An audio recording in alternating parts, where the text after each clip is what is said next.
Hey everyone, welcome back. It's time for another deep dive. And today we're going to be tackling a topic that I think a lot of artists kind of shy away from. Yeah. And that is the power of black paint. It's funny. Black paint has gotten such a bad rap.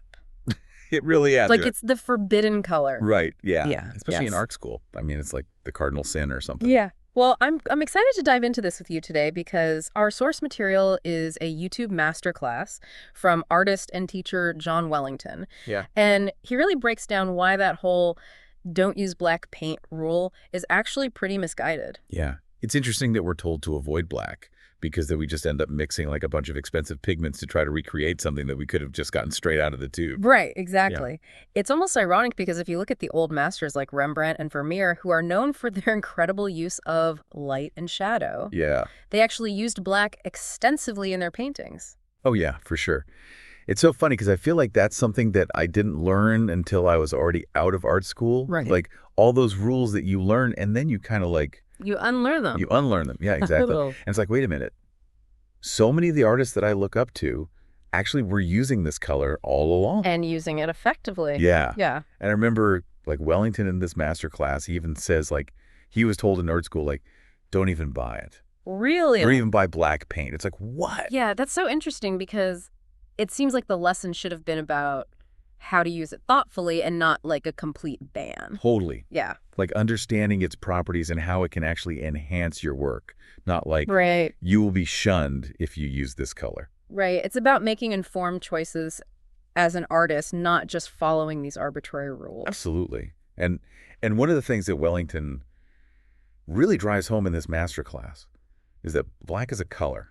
Yes. It's not just like a value adjuster. It's not just for shading. Right. It has its own unique properties that can affect hue and temperature and all sorts of things. And he actually illustrates this really well with a demonstration where he paints a lemon. Oh, yeah. And he shows how if you just try to darken a yellow with black to create a shadow, you actually end up with this kind of like a weird greenish hue. Totally. It's not really what you would expect. Yeah, I've definitely fallen victim to that. Like I've been in the middle of a painting and I'm like, wait a minute, why is this turning green? Why is this turning green? It's like, oh yeah, because I just grabbed the black and tried to like... Yeah, it's so easy to just reach for the black, but it's not always the answer. Right, it's not a magic bullet. It's like, you got to understand how it's going to interact with the other colors on your palette. Exactly. Yeah. And that's what makes this masterclass so valuable. He's not just telling you to avoid black, he's actually giving you the knowledge and tools to use it effectively. Well, and I think that speaks to like a broader point too, which is that like in the past, a lot of pigments were incredibly expensive. Oh, yeah. And artists had to really think about how to use their materials and they would experiment with different things. And I think using black to create a wider range of colors was actually quite common. Totally. They were being resourceful. Yeah. And I think sometimes now with all the pre-mixed colors we have available, we kind of lose that sense of exploration and experimentation. Totally. It's like we're spoiled for choice. Right. Exactly. Yeah. It's like we go to the art store and we're like, oh, I need a sap green. I need an olive green. I need a... Right. Like every green under the sun. Exactly. And we don't even think about the fact that we could probably achieve all of those by just mixing a few basic colors, including black. Yeah, Wellington even gives some great examples of this, like how Rembrandt would use black and lead yellow to make certain greens, and Velázquez would use black and white on a toned canvas to create these beautiful blues. It's fascinating. It really is. And it makes you think, like, maybe there are these, like, secret languages of color that we've lost over time. I love that, secret languages of color. Right, because it's like all these different ways that artists throughout history have approached color. And I think that's something that Wellington is really passionate about, is kind of like rediscovering those techniques and bringing them into a modern context. And sharing that knowledge with other artists. Exactly. Because I think it can really open up a whole new world of possibilities. Yeah. And speaking of possibilities, get ready to have another art school rule shattered, because we're about to dive into the world of Vermeer, which is Wellington's term for the unique greens you can create by mixing black and yellow. Yes. That's French for green-black. It sounds so fancy. Boy, no, right? It's like it elevates the whole concept of mixing green. It does, and it really challenges that traditional notion that blue and yellow are the only way to make green. Right, because it's like there are so many different ways to achieve green, and each method will give you a slightly different result. And Using black and yellow, you can achieve this whole spectrum of greens that you wouldn't be able to get otherwise. Totally. Like from these really deep, earthy greens to these like brighter, almost luminous greens. Yeah, and it all depends on the specific yellows and blacks that you use and the ratios that you mix them in. It's so cool. And it really speaks to this idea of like, not just finding the right green, but like exploring all the possibilities. Right, exactly. And that's something that I think a lot of artists get caught up in, is like trying to find that perfect pre-mixed color. Right. It's like the hunt for the holy grail of green. Yeah. But when you start to experiment and play with different combinations, you realize that there's this whole world of nuanced color that you can create yourself. And I think that ties into another really important concept that Wellington talks about, which is the relativity of color. Right. Which is this idea from color theory championed by Joseph Albers. Ah, yes, Albers, one of the giants of color theory. Absolutely. And his whole thing was that no color exists in isolation. Right. It's all about relationships. Exactly. So the way we perceive a color is always influenced by the colors that surround it. And Wellington actually demonstrates this really well with a simple exercise where he shows a series of green squares placed next to a black square. Oh, yeah, I remember that. And even though all the green squares are the same pigment, they appear different depending on their proximity to the black. It's mind-blowing. It really is. It shows you how much our brains are actively interpreting color based on context. It's like it's not just our eyes, it's our brains Yeah. that are making sense of all this information. And that's why understanding color relativity is so crucial for artists, because it allows us to manipulate color relationships to create specific effects in our work. It's like we can make colors appear brighter or duller, warmer or cooler just by changing what's next to them. It's a powerful tool. Yeah. And it's something that you can use in any medium, whether you're painting, drawing, designing, or even just thinking about color in the world around you. Totally. So we've talked about this idea of black in art, but let's get a little bit more specific and talk about the different types of black pigments themselves. Okay, so Wellington mentions a few different varieties, like lamp black, which is a very fine black pigment that was traditionally made from soot. From like lamp soot. Yeah, exactly. Like oil lamps or candles. Wow. And then there's ivory black, which is also known as bone black. Bone black. Oh, that's a little creepy. I know, right? Yeah. It was traditionally made from charred animal bones. Wow, I did not know that. Yeah, so there's a little bit of history and maybe a little bit of spooky. A little macabre? Yeah, in your paint tube. Wow. But the important thing to know is that different blacks have different properties. Right. Some are warmer, some are cooler, and they can create slightly different effects when you mix them with other colors. So it's not just like black is black. Exactly. There's nuance there. There are so many blacks. Right. And Wellington encourages artists to experiment with different blacks and see how they behave. Right. Because even mixing black with white, you'll get different grays depending on the black that you use. Exactly. And that's what I love about his approach. It's all about experimentation and discovery. Totally. It's like he's giving you permission to play. Yes. And to like not be afraid to try things out and see what happens. It's about embracing the process. Absolutely. Yeah. And speaking of embracing the process, Wellington takes his love for black to a whole new level because he actually collaborated with a paint company called Tusk and Pine to create a pre-mixed Vermeer paint. Oh, wow. That's awesome. I know. It's like his vision for this special type of green has now been bottled up and is available for artists everywhere. It's a testament to his passion. It really is. And it's a really cool example of how an artist can really push the boundaries of what's possible with color. And share that with the world. Exactly. And this whole idea of pushing boundaries really speaks to Wellington's overall philosophy, which is to question those rigid roles that we're often taught and embrace experimentation. He's all about breaking free from those limitations. Absolutely. Yeah. And he even tells this funny story about how he used to have a sign above his easel that said, "It's just paint." I love that. It was like a reminder to himself to loosen up and not take things too seriously. And to remember the joy of creating. Exactly. Because at the end of the day, that's what it's all about, right? It is. And that's what makes art so powerful. It's about expressing yourself and exploring new ideas and not being afraid to make mistakes along the way.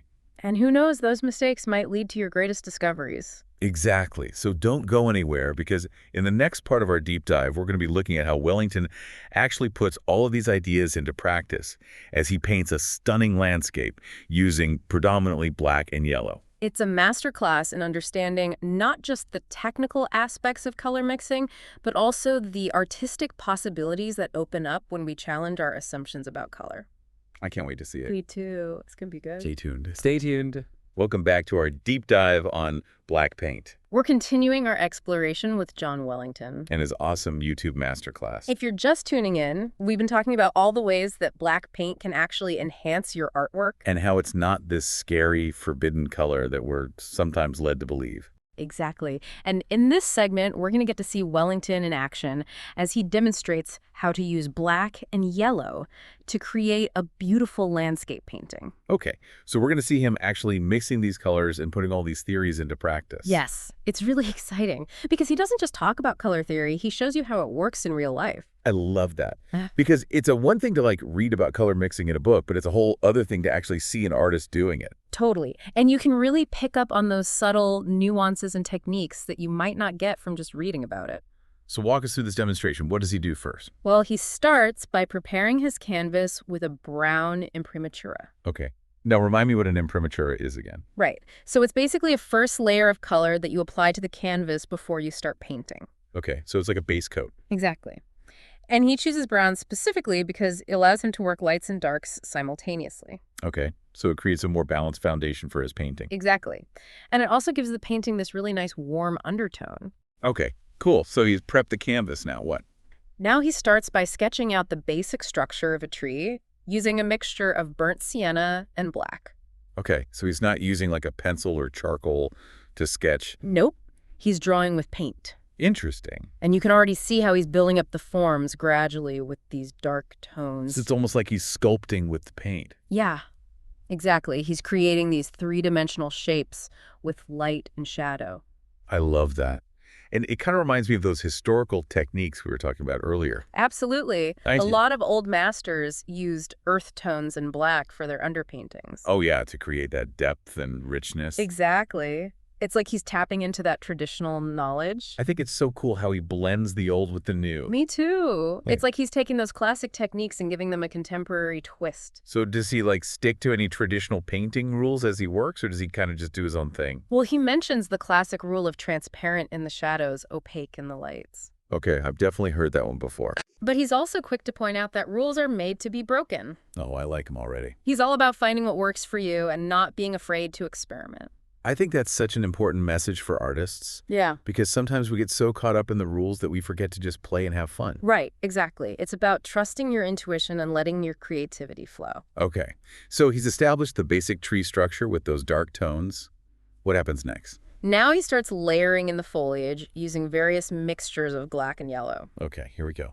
This is where we get to see that Vermeer magic in action. Yes. And it's so cool to watch because he uses a range of different yellows from bright cadmium to earthy raw sienna. And each yellow will create a different kind of green when mixed with black, right? Exactly. And he's constantly adjusting his mixtures, adding more black for shadows, more yellow for highlights, and even incorporating white to cool down certain areas. So he's really thinking about all those subtle variations in color and how they can create a sense of depth and atmosphere. Absolutely. It's like he's composing a symphony of greens. I love that analogy because it's not just about finding one green. It's about creating a whole range of greens that work together harmoniously. And this is where that concept of color relativity comes into play again. Oh, yeah, because those greens will look different depending on what's next to them. Exactly. And Wellington is very deliberate about how he arranges those colors and values to create that sense of visual balance and harmony. It's amazing to watch him work because it's like he's not just painting a tree. He's creating an experience for the viewer. And he's doing it all with black and yellow. It's pretty remarkable. And throughout the demonstration, he keeps emphasizing the importance of experimentation. He's not afraid to make mistakes or adjust his approach as he goes. I feel like that's something that a lot of artists struggle with, is that fear of making mistakes. Totally. But Wellington shows us that mistakes are just part of the process. Right. It's all about learning and growing. And sometimes those happy accidents can lead to the most unexpected and beautiful results. So we've seen how he builds up those greens, but does he ever use that pre-mixed Vermeer paint that he created? He does. Towards the end of the demonstration, he introduces the paint, and he's clearly excited about it. I bet. It must be so satisfying to see your vision for a color come to life in a tube of paint. Totally. And he describes it as a beautiful mid-tone green that captures the spirit of old master paintings. Wow. So it's like a little piece of history in a tube. Yeah, and he shows how it can be used straight from the tube or adjusted further by mixing it with other colors. So it's a versatile tool that artists can use as a starting point for their own exploration of Ver Noir. Exactly. And it's just another example of how Wellington is pushing the boundaries of what's possible with color. This whole demonstration really makes me want to go grab my brushes and start mixing some black and yellow. Me too. It's so inspiring to see how he uses these colors to create such a beautiful and nuanced painting. And it really drives home the point that black shouldn't be feared or avoided. It's a valuable color with so much to offer. Absolutely. It's all about expanding our understanding of color and seeing its potential for creative expression. And remember what Wellington said, it's just paint. Have fun, experiment, and see where your creativity takes you. I love that. So before you go grab your black paint, stick with us for the final part of our deep dive, where we'll unpack all the key takeaways from Wellington's masterclass and explore how you can apply these insights to your own artistic practice. Whether you're a painter, a photographer, a digital artist, or anything in between, understanding the power of black and its role in color relationships can really elevate your work to a whole new level. Stay tuned. And we are back for the final part of our black paint deep dive. It's been a journey, hasn't it? It really has. Like, my mind is officially blown. Mine too. I mean, Wellington's insights are just so thought-provoking. Okay, so before we wrap things up, let's do a quick recap of all the key takeaways from his masterclass. Sounds good. First off, he totally debunked that whole don't use black myth. Yeah, that one needs to go away. Right? Like, seriously, artists, stop being afraid of black paint. It's not the enemy. Exactly. It's a powerful tool that can actually make your art more vibrant and expressive. As long as you know how to use it. Right. And remember that lemon demonstration. It was such a good illustration of how black can affect not just the value of a color, but also its hue. Totally. If you're not careful, you can end up with some pretty unexpected color shifts, like that weird greenish yellow lemon. Yeah, no one wants that. Yeah. And then there's that amazing Ver Noir concept, the idea that you can create all these beautiful greens by mixing black and yellow. Right. And it makes so much sense when you think about it. Like, wow. Nature is full of greens that have those like earthy black undertones. Yeah, it's like we've been limiting ourselves by sticking to that blue and yellow make green rule. Right. And I think Wellington's point is that there's no one right way to mix colors. It's all about exploring and finding what works for you. Exactly. Yeah. And what I loved is how he connected this idea of color mixing to the historical use of black in art. Yeah. He reminded us that artists in the past were so resourceful, using black to create a wider range of colors with limited palettes. Right? They had to be. And it makes you wonder if we're missing out on something by having access to all these pre-mixed colors today. Maybe we've become a little too reliant on convenience. Perhaps. It's like we've lost that sense of exploration and discovery that comes from mixing your own colors. Yeah, and I think that's something that Wellington is really passionate about, is encouraging artists to rediscover those traditional techniques and bring them into a modern context. It's about bridging that gap between the old and the new. Exactly. And then, of course, we have to talk about Joseph Albers and his mind-blowing theory of color relativity. The idea that no color exists in isolation. Right. It's all about relationships. The way we perceive a color is always influenced by its surroundings. And that green squares demonstration was just like, whoa. It really highlights how much our brains are actively interpreting color. It's not just a passive process. And for artists, this is huge because it means we can actually manipulate color relationships to create specific effects in our work. Yeah. We can make colors appear brighter or duller, warmer or cooler, all depending on what's next to them. It's like having a secret weapon in our artistic arsenal. Okay, so I know what you're thinking. This is all great, but how do I actually apply these ideas to my own work? Right. That's the million-dollar question. Well, here's a challenge for you. No matter what your medium is, whether it's painting, photography, digital art, whatever, consider how exploring historical color mixing techniques like those using black might influence your approach to color. Yeah. It's not just about using black paint itself. It's about understanding the principles behind it and how those can be applied across different disciplines. Exactly. Like, could you use black to create richer shadows in your photographs or more nuanced gradients in your digital illustrations? The possibilities are endless. It's all about thinking outside the box and challenging those preconceived notions about color. And remember Wellington's mantra, it's just paint. Have fun, experiment, and don't be afraid to break the rules. What are you waiting for? Go grab some black paint and see what you can create. We can't wait to see what you come up with. Share your experiments with us on social media and tag us in your posts. Sometimes the most unexpected tools can lead to the most profound artistic breakthroughs. And that's definitely true of black paint. It's a color with so much potential just waiting to be unlocked. So embrace the darkness and let your creativity shine. We'll see you next time for another deep dive.